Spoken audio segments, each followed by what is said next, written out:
What is an artist? I often joke that an artist is somebody who has had something terribly, terribly wrong with them. An artist is somebody who has experienced some sort of discontent with the world around them.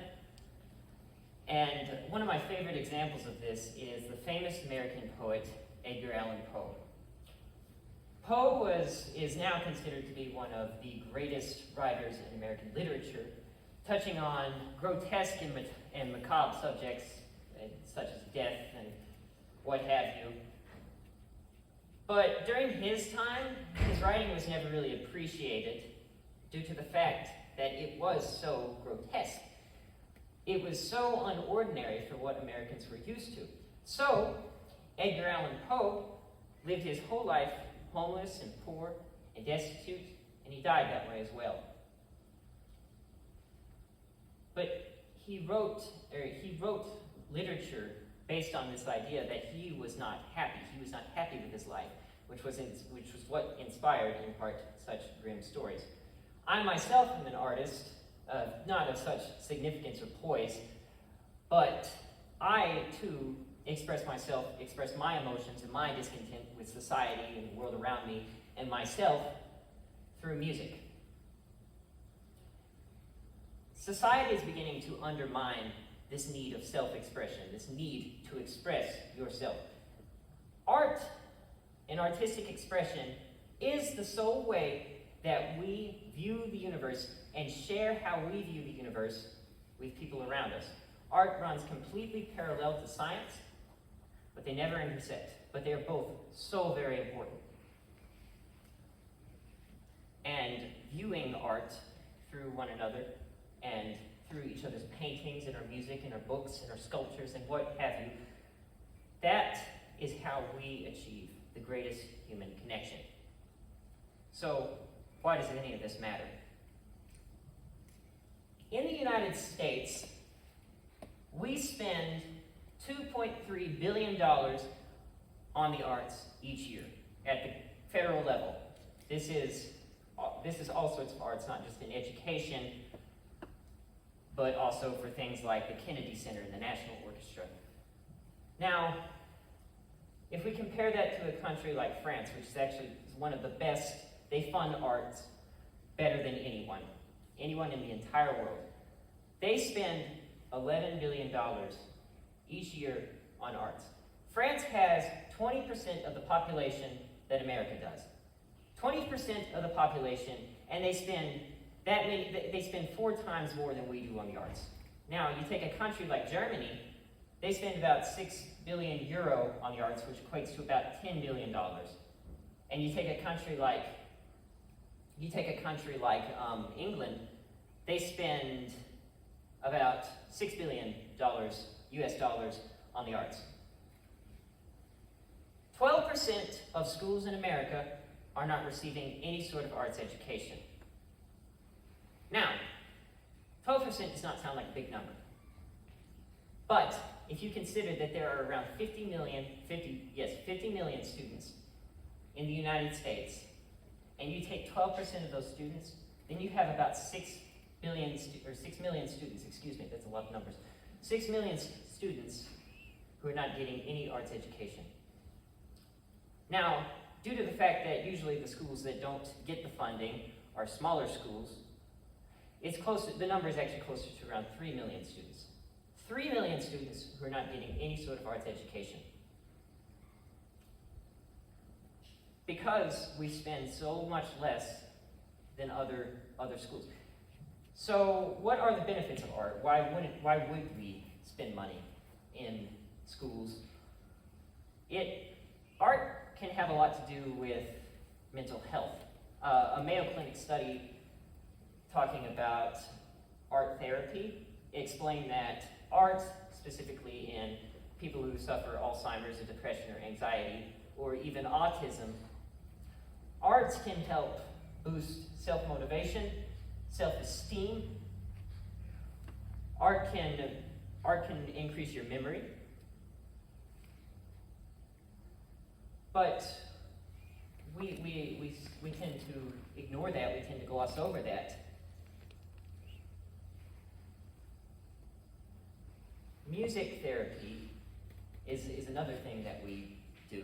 In music therapy, patients participate in listening to music, specifically soothing music such as jazz or classical music. Now, the effects of jazz and classical music when listening are known to improve your ability to think about things creatively, not just statistically. Now,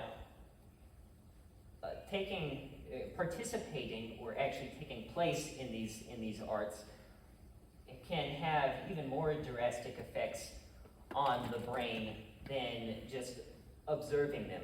So you take somebody who took a drama class.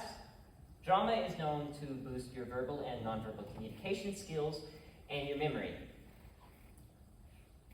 Painting is known to help you understand the world in a more, like I said, more abstract way, and it boosts critical thinking skills, and it boosts your ability to your ability to perceive certain data tables. So people who paint are better at looking at statistics. This is according to a National Institute of Health study. Now, music, which is my art form, music is more greatly studied than any of the other art forms, which is why I have more data about music. Music, when you take an MRI of somebody participating in music or playing a musical instrument, you have all these regions of the brain that light up. You have the hippocampus that lights up, you have the amygdala that lights up, you have the frontal lobe that lights up. All these areas are associated with auditory processing and memory and the ability to fix mistakes that you make with more ease and less, as I'm doing now, fix your mistakes with more grace. And it's also known to affect how you, playing a musical instrument can increase hand-eye coordination. So we know that there are all these benefits of participating in the arts and participating in music and drama and opera and whatever else. We know there is data that proves that music and participating in all these art forms can actually improve grades. Now, I was looking at some of the data that showed how it can improve a student's grades, and they're not drastic, admittedly. Like, I was looking at them, they were not crazy improvements, like it would bring somebody from a 2.5 GPA to a 3.0 GPA. It wasn't from a failing student to A's and B's, but it was enough to make you consider, hey, maybe we should incorporate this better, and it would help our school. It might get us more funding due to our core curriculum. It would bring our core curriculum grades up, which is ultimately what people look for funding. So why would we not fund this? Now, one of my favorite things that I ever saw was a Bob Ross episode, actually. An episode of Bob Ross. Bob Ross was talking about how a man wrote into him, talking about a tree in his front yard. It was a great big oak tree. He said that until he started painting, he had never noticed this oak tree in his front yard. And once he started painting, he realized that there was such beauty in something as simple as an oak tree in his front yard. We are depriving students, by not funding arts in schools, we are depriving students of their ability to see beauty in such things like an oak tree. I know people who have experienced their passion for art through music programs, through school painting classes, and they are all great painters, they're great musicians, they're great actors, but they never would have had that ability to show the world or show themselves what they wanted so much as they would have through arts. We are depriving the world of their art, and we are depriving them of their ability to express themselves, which is why I believe that art should be a right in education. Art should be a right. Students should have the right to experience art.